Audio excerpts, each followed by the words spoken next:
Hi, my name is Richard Davis, and I'm here for Burnaby Connect. Today we're going to be reporting on the amazing and beautiful Whistler Film Festival.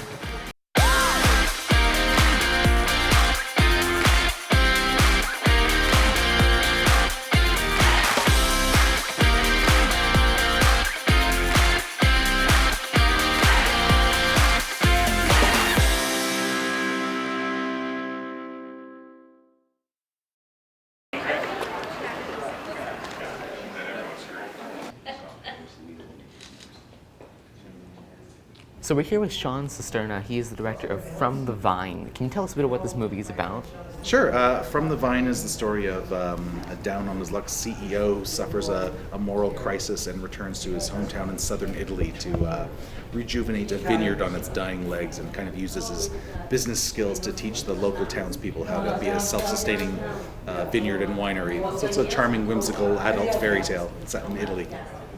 That's awesome. So you said it's set in Southern Italy. You guys actually shot there, and I believe I was reading that it was the first time a town was ever featured on film, right? Yeah, so it's an international co-production, meaning the governments of Canada and Italy came together to make the movie.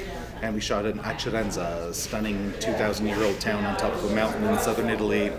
Zero film infrastructure, but it was a really communal effort to make our film crew welcome and make a movie in that small town. So obviously you've been doing the festival circuit with From the Vine. As a director, what is your favorite part of the festival so far? I love traveling to festivals because you get to see how audiences react from, whether it be in Canada, the United States, or Europe, and it's cool validation to know that your film works in multiple territories. So yeah, it's a cool way to see the world on someone else's dime as well. That is true. I don't know how to make wine. Does anybody know how to make wine here? Okay, so we Googled it. Mo cerchiamo con Google, Oh, perfect. Just stay there. Looking good? Very nice. Right there? Yeah. Eyes on here.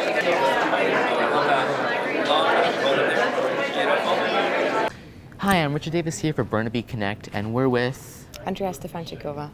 And she is the lead in a movie called Promised Land. Can you tell us what the movie is about? Yeah, of course. So our film Promised Land is basically about two strangers, a woman and a man, Right. that meet first online, and then it kind of takes them into real life.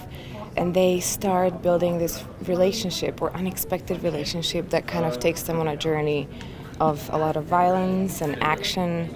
And Velvet, my character Velvet, is kind of holding the emotional arc of the film. And so that's kind of generally what it's about. But it's about love, about promises, about lives, about life. We could talk about it that way as well. Oh, neat. And how does this differ from your past work? The difference, between Velvet or this film and other films is that Velvet, even though she is a prostitute, it's a very complex role. Right. She's a human being that had a very tough upbringing as a child, and as a result of that, she is living the life that she's living, and she happens to be a prostitute, but she's actually a human being that society tends to overlook. She's probably someone who works on a street, but she has a lot of depth and a lot of layers. So I really try to humanize her and just show people that people like her and many others who've had a very tough upbringing have a lot of things to say. So Promised Land obviously included a lot of fight choreography, Yeah. and it was actually directed by a stuntman, correct? Yes, Kirk Cowett.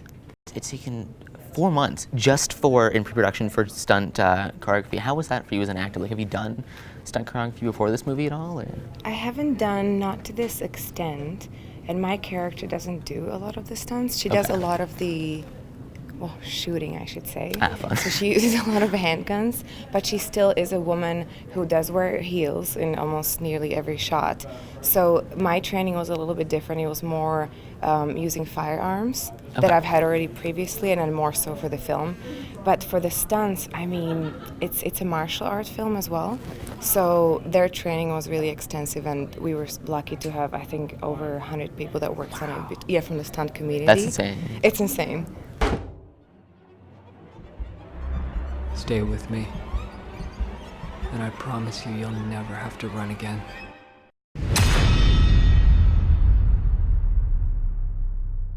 And one more again.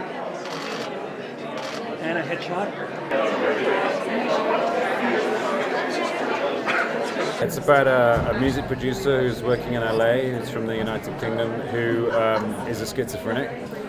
He befriends a young chanteuse who he sees some real potential in, a singer, and it's at that point that he decides to come off his medication and suffers a schizophrenic break, which sort of sends him out into the dark underbelly of LA. And Hannah, played by Juna Temple, who's the young singer he sort of encourages to follow a career, she kind of comes to his rescue as much as she can. And it's sort of a tale about lost souls in Los Angeles, in a town which can be very impersonal, how easy it is to become homeless very quickly if you don't have the right sort of mental health care. And it's a film about friendship, so yeah, it's lots of things. So what do you think, with it being, a very deep movie about the whole drug addiction thing and schizophrenia, what societal impact do you think the film is going to have? I hope it will sort of bring some attention to some of the sort of flaws in the mental health system, I think, in the US. I think it's very difficult to get people into care who have mental health issues. They have to be taken in on certain criteria, and that doesn't always fit the characteristics of what they have in terms of their mental health issues. It's not easy when people have to submit themselves for care. People who don't believe they're unwell or think that everyone's out to get them aren't going to submit themselves for help. So Theo, my character, goes from being a fairly well-adjusted music producer living in an apartment in LA to being completely homeless in about 3 days, just because he gets evicted, and then, So, it says a lot about the sort of plight of the mentally unwell. I wish you all the luck with the film. Thank you very much for your time. Thanks. Here we go. All right, here we go. Hi, I'm Richard Davis here for Burnaby Connect, and we are with Natalie. Now, Natalie stars in a film at the Whistler Film Festival called We Had It Kamen, and she is one of the stars to watch this year. So what is We Had It Coming about? So it's about a woman who is grieving, and she essentially goes on a mission to avenge her sister's death. So from the trailer, it looks like it really deals with some dark themes. Mm-hmm. How is it for you as an actress to deal with? Whenever you take on a role like that, it's hard to not really go deep with it. So, so the big themes throughout the film are grief, and then as well it has to deal with human trafficking, sex trafficking in particular. So, I did a lot of did a nosedive into true crime. Watching a lot of documentaries and reading a lot about that, and so that it kind of takes you over. So you're just, for a month, I was essentially kind of in that state. Awesome. So this project came up, as I said, as dark themes. How does it differ, the acting-wise, from other projects that you've worked on in the past? How does it differ? Well, I had a lot of input with this film. The director, Paul, from the beginning, he was really curious what I thought about the script, what I thought about the character. So I really felt that I was able to come to him with a lot of my ideas about the character and the storyline. Yeah. So and on set too, during scenes, it was very collaborative. So we had a lot of opportunities where we could sit down and discuss. And we had a rehearsal process as well, where we did a lot of improvisation and exploration to really discover what was kind of coming out naturally. That's awesome. I mean, thank you for taking the time to speak with us. It was really fascinating. Oh, great. And I wish you the best of luck at the festival. Thanks so much, Richard. He's gonna get away with it. We both know it.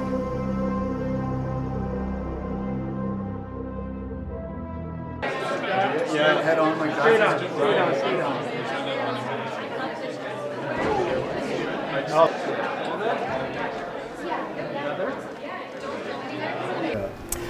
So we're here with Ryan McDonald at the Whistler Film Festival. You are the lead in Black Conflux. Can you tell us a bit of what that movie is about?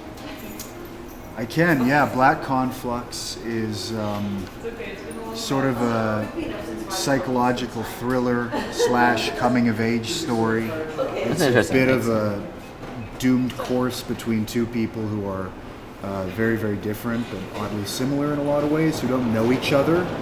But the film kind of tracks their progression towards finally crossing paths, and you're meant to be a little worried about what might happen when they finally do. So that's the kind of the climactic build-up then, is them kind of inching slowly closer. That's fascinating. Yeah. So you played Dennis. Can you tell us a bit about that character and what it was like to play him? Yeah, Dennis is a pretty lonely guy, lost in his own thoughts and his fantasies, and he doesn't really have much of a support system around him that he can see, so he's sort of left to his own devices. He works a blue-collar job, he lives in his sister's basement, doesn't have a lot of friends, and he's kind of white-knuckling it through some impulses that he knows are wrong and really dark and antisocial, but he's having a hard time denying them. So it was a pretty personal and trippy experience getting into that mindset. So Black Conflux premiered at TIFF a few months ago, I believe it was September 6th. How has it been going around on the festival circuit as you for an actor? It's good. It's really satisfying to watch the film and be able to talk to people afterwards about it. I like that the best. That's great. What are the audience reactions to the film? What is the number one thing people say about it? What would say? They're pretty. I think the best thing about the way the story is told is that you're, I guess, invited to feel empathy for someone that you maybe wouldn't want to have empathy for. Okay. And to see someone who maybe you would kind of categorize as a victim, to see them a little broader than that. So people are pretty engaged with it. People are pretty thoughtful about the way the story is told. The tip of the tongue, the teeth, the lips. So much for your time, and look forward to seeing your film one day. I appreciate it.